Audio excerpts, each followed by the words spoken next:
Next matter is Lynch versus City of New York.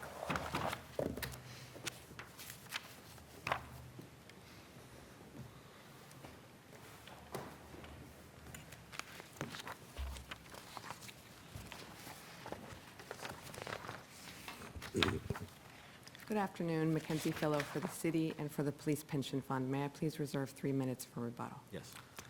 The Appellate Division radically expanded the rights of Tier 3 police members beyond what is permitted by the plain language of the Tier 3 statute. The Tier 3 law is clear that members get credit only if a Tier 2 member was eligible for that credit in 1976. And in 1976, the law provided that only police and fire service counted towards an officer's service requirement. Were they ever gratuitously given that, whether the statute required it or not by the city? It does seem that perhaps under Article 43, the city was gratuitously giving some very limited credit to Tier 2 members. But that mistake is obviously not binding on this court, which can read the statute for itself and the legislative history. Is it binding on the city? It may, well, I wouldn't want to say for sure that, I don't know exactly what the collective bargaining rules are. I'm not sure that we could stop giving that credit to Tier 2 employees. But that doesn't mean that we are required to continue to make that mistake with regard to Tier 3 members. And even if this court disagrees with us about Section 43, that resolves only a very small part of this case, because Section 43 involves only transfers from NICELRs, the New York State and Local Retirement System, I think is what it's called. And there are 7 other retirement systems that the union is claiming they get allowable service transferred from. And there are other claims under the other statutes. There is no doubt that Tier 2 members were not receiving those credits in 1976. So we should ignore the comments from the Corporation Counsel and another administrator that said they could apply the credits? Or you're grouping that into the 43? That's only under 43, yes. All of that evidence and comments are related only to Section 43. So if this court finds that past practice is decisive rather than legal eligibility, there is evidence that they were receiving that credit. But again, that would resolve only a small part under Section 43. It would not resolve any of the other claims of the union, which are much broader. So for example, they're claiming that they get credit under these administrative code provisions that were enacted undeniably after 1976. These credits were only allowed starting in 1980. Tier 2 members were not receiving those credits in 1976, and the Appellate Division completely ignored that reference to 1976. The union asked this court to do the same. They're basically asking the court to amend the statute, and that is for the legislature to do. So isn't what you said equally applicable to the maternity leave benefits in Lynch 1? Not, you mean the Yes. recent Yes. case, yes. Yes. In that case, this court said that Article 14 was silent about the question, and so there was no conflict. Here, there is no way to say that Article 14 is silent about what credits Tier 3 members get. It says specifically that they get credit only if Tier 2 members got it in 1976. It's, again, there are remedies with the legislature, and in fact, the legislature recently introduced a bill, just in February, Assembly Bill 5055, which would give firefighters some of the credit that the union is claiming here. And if the union is right here, that amendment is unnecessary, because the law applies equally to police/fire members.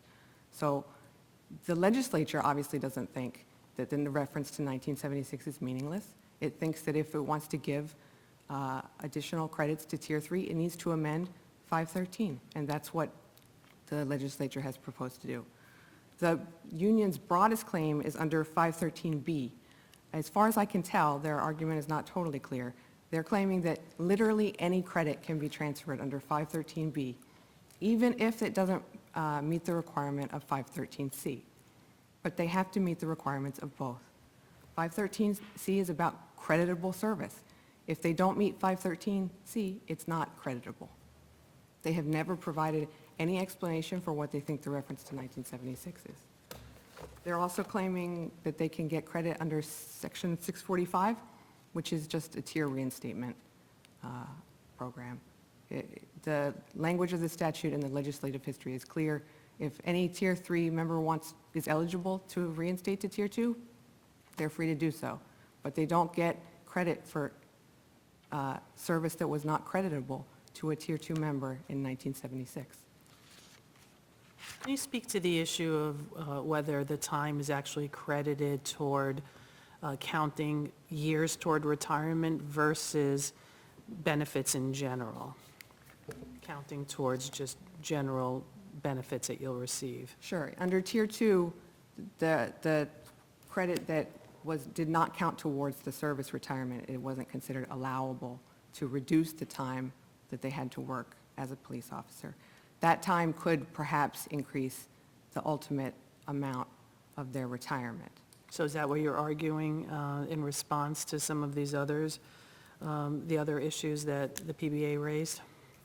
Not really, because under Tier 3, there's no extra benefit, any monetary benefit to service that doesn't count towards the 22 years. So that's why they need it all to be allowable service. They need it to count towards the 22 years because otherwise it's useless to Tier 3. But they have just never come up with any explanation for what the reference to 1976 means.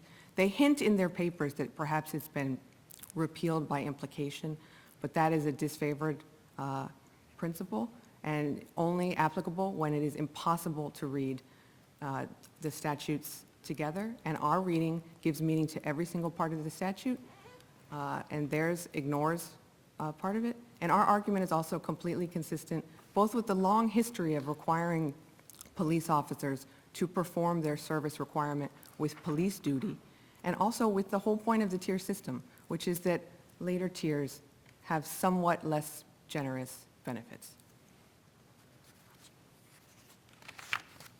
And if there are You have no nothing further? questions, I'll Thank you. wait for rebuttal. Thank you. Robert Smith for the respondents, the plaintiff's respondents' appellants, Your Honor. Could I have 1 minute for rebuttal on the cross appeal? Yes. I think my adversary is entirely wrong in saying that we don't explain 513C2. I think the appellate division explained it very well, and the reference to 1976 is perfectly clear. If you look at the two subsections of section 513, which bear at page 6 and 7 of my brief, there are two subsections enacted at the same time in 1976. The first one says that a Tier 3 member shall not be eligible for credit other than for credit for service with a public employer other than the State of New York, a political subdivision thereof, a public benefit corporation. Although it's phrased negatively, it gives quite broad rights. It says you can't get credit for service with a public employer except for most public employers. The second subsection qualifies the first, refers to the first. It says a Tier 3 police fire member shall be eligible to obtain what we gave everyone in paragraph 1, only if such service, if rendered prior to 1976 by a Tier 1 police fire member, would have been eligible for credit. They're talking about what they're giving in 1976. To me, it is a very far-fetched interpretation to say that this is intended to project forward and to say that no future legislature may give anything that wasn't there in 1976. I think they're saying that that could happen if the legislature was explicit in it, but that hasn't happened. And why isn't the B2 language restrictive? Like I would tell my kids, you could go out and play only if you do your homework. That wasn't, it wasn't an expansive reading of their rights. They had to, it was preconditioned on them doing something. So otherwise, I don't understand why they would need that. If you tell your kids today, you can go out and play only if you do your homework, and you tell them tomorrow, you can go out and play on Friday night, and you don't qualify what you say tomorrow, then then they can go out and play. That's the common sense meaning. I guess my sort of silly analogy is a statute passed in 1976 says all dogs get 1 bite except Labrador retrievers get 2 bites. Maybe I'll just put in the word only. Labrador retrievers get only 2 bites. Then 5 years later, another law is passed that says in rural counties, all dogs get 3 bites. All dogs means all dogs. They aren't barred by that, the new legislature isn't hobbled by that old statute unless that intention is clearly expressed. I mean, what you're saying, I think, is that the subsequent statutory grants that are of specific additional rights that happened after 1976 are separate acts of the legislature, right? Absolutely. Legislature and are granting, and they overrule, or they're not really even conflict, because the way you look at it, I guess, is that the earlier restriction in 513 is static, essentially. Exactly. I mean, he's saying, you've got to do your homework before you go out and play, then the kids sit down and do their homework before they go out and play.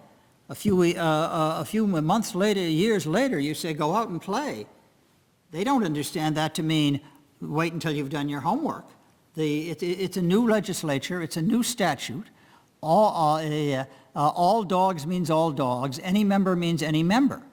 It's not reasonable to read this as an attempt, which wouldn't be successful anyway, to reach forward and control to control even the meaning of the future legislature. What they're saying is, you can do it. You can give more rights, but you have to say you're amending this statute. Of course, when they say any members subsequently, there aren't any Tier 3 members at the time. Is that right? Not Tier 3 police members Right. as to most of these statutes. That may be true, but I think you decided that in the child care case. Any member means any member, whether the Tier 3 members existed or not. That was a key issue in the child care case, because it said any member, and the city was saying, well, that doesn't mean any member because there were only 2 tier members then, or only Tier 1 and 2. And you said, no, any member means any member, and any member still means any member. The child care provision had a notwithstanding provision in that legislation, and this one doesn't. These other ones do not, I think. Well, this one does. One of them does. 645 does. But I don't think you need it. I mean, and I suppose for me the clearest case is 513B, which is another division of the legislature passes in the year 2000. 513B. The so-called purchase section begins, a member shall be eligible to obtain requirement credit hereunder. A member, it doesn't say only a Tier 2 member or only a Tier 3 member. The idea that they had to say, we hereby modify the other section of the same statute, which, I mean, it's inherently a modification, it's an expansion. They granted more benefits. Legislatures grant more benefits all the time. That's what happens in politics. I guess to stick to your analogy, it's a little bit like saying that is going to apply to my children who haven't been born yet.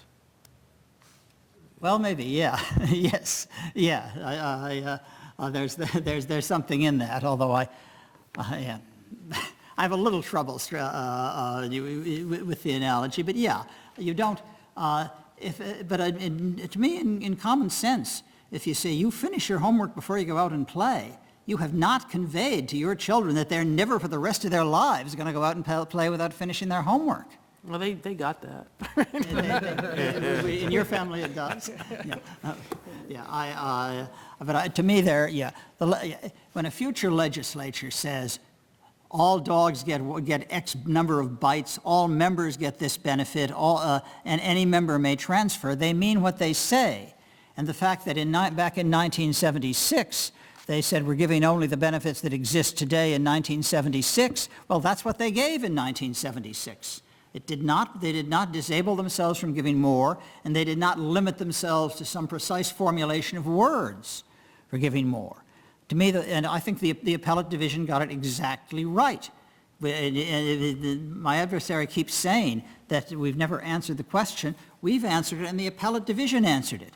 The point of C2 in 513 is to qualify C1, to give a less expansive grant than was given in C1. They gave broad rights in C1. They said, as to C2, we're giving only those rights where Tier 2 members have them today. that has nothing to do with the effect of future statutes which give additional rights. And that really is the story. But if of all the dogs child. are all dogs, then why do we need a C2? You don't need, well, you don't need a C2, well, you didn't need a C2, you need a C2 to limit C1. That was the point. If you hadn't had C2, then we wouldn't be standing here, because back in 1976, the Tier 3 members would have got everything the Tier 2 members had. That's why they wrote C2, because they weren't ready to give all those rights in 1976. But they did give them in various statutes later, in Section 43, in Section 513B, and in Section 645, and in the administrative code sections, whose numbers I can never remember. And they're all entirely clear statutes. Yeah, the quirky thing to me is that those grants are being made when there aren't any Tier 3 members. Well, again, as far, Your Honor, they apply to Tier 10 members, if there's ever a Tier 10, when you say all members. If you want to say all members in the current tier, you can say all members in the current tier. And although there weren't Tier 3 police members until 2009, but Tier 3 was not some unknown concept. There were Tier 3 members in every other pension fund, and they were passing extension bills every few years, sometimes with some controversy, to keep the police officers in Tier 2. So there's nothing in the least unforeseeable or remarkable that there were going to be Tier 3 police officers. Everyone knew that there would be Tier 3 police officers someday. And so when you say all members, you mean all members. And if you want to say only Tier 2 members, that's what you say. Thank you.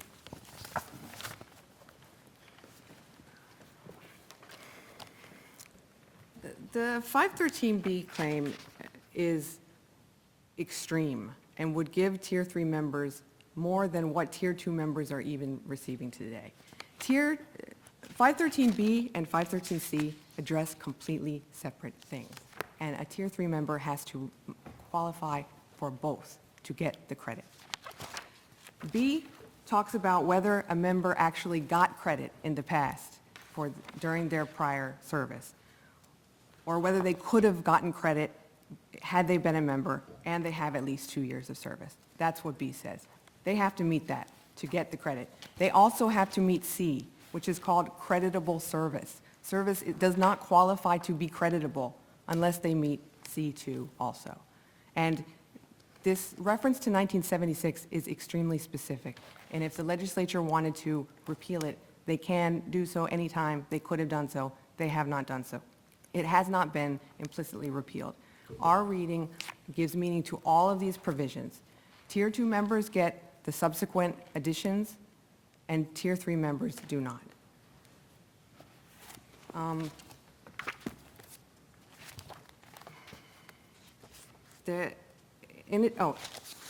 Sorry. In fact, it would be such an extreme change for what my colleague here is saying, that suddenly in 1999, I think, the legislature decided that Tier 3 members should get more than Tier 2 had ever gotten. If the legislature really decided that, we would expect to see something clearer than that in 513B. In fact, we know what it looks like when the legislature tells us that non-uniformed work should be treated as uniformed work, because that's what they say in some of these other statutes. Council would say that the 1999 change didn't apply just to the Tier 3 members, but to the Tier 2 members as well, because this is all members. Well, Article 14 only applies to Tier 3. So the 513B does not apply to Tier 2. It only applies to Tier 3. And it says nothing about what kind of non-uniformed service should be treated as police service. We know what the legislature does when they want to say that. They say firefighter service shall be deemed police service. They say EMT service shall be considered police service. There is nothing like that in 513B. There is nothing like that in 645. There is nothing like that in Section 43. The only sections that contain that kind of language are in the administrative code, and they were enacted after 1976, and they apply only to Tier 2 members for that reason. And I don't, since we didn't address the cross appeal, I don't see any reason for rebuttal from my colleague. Thank you. Thank you. afraid she was going to say that. Could I get, is it possible I could get my 1 minute back? You saved a minute. If 513, my colleague is right, that 513B doesn't apply to Tier 2 members, if it applies only to Tier 3 members, and she's saying it gave them nothing. They get no more than they had in 1976. Why did the legislature bother passing it? Thank you.